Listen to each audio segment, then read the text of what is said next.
I find it very, for myself, na privilege po talaga kami kasi bihira po ito na makita sa Pilipinas. Makikita lang po natin dito sa New Clark City po na itong mga world-class facilities. Very balanced po lahat. Kung sinabi po nilang world class po talaga.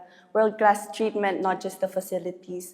Hindi po lahat nakakakuha po ng opportunities nang nakukuha mo dito sa NAS. Ganito ay larawan ng mga school athletes sa National Academy of Sports ang kanilang karanasan sa loob ng akademya.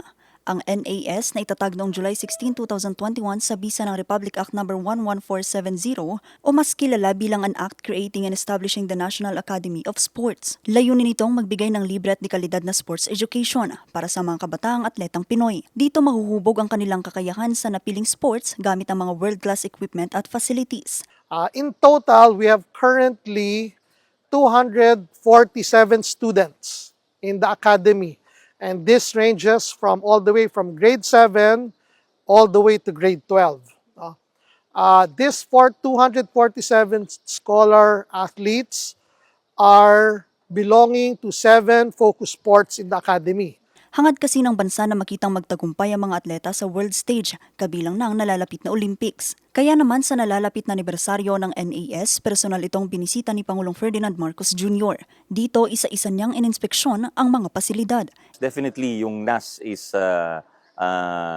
indikasyon ng kung gaano kaseryoso ang pamahalaan sa pagpapalakas ng ating sports program. Dahil it will be the future breeding ground for our elite athletes and our medal winners, yung mga the next Heidelin Diaz, the next Carlos Yulo, the next Alex Ayala.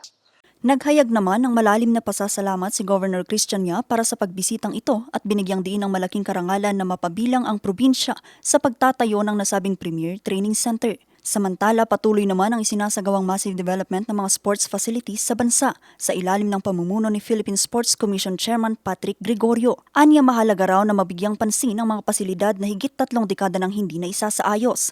It's about time, 36 years na po ang Philippine Sports Commission. And for 36 years, nasa Rizal, nasa PhilSports at maliit na facility lang sa Baguio. Nalimutan po natin ang Luzon, ang Visayas at Mindanao. Kaya yes, that is the right word, massive, transformational, tsaka talagang fast-tracking everything. Sa ngayon, nagpapatuloy ang hakbang ng pamahalaan para mapaunlad pa ang larangan ng sports sa bansa. Vanessa Bugtong, RNG News.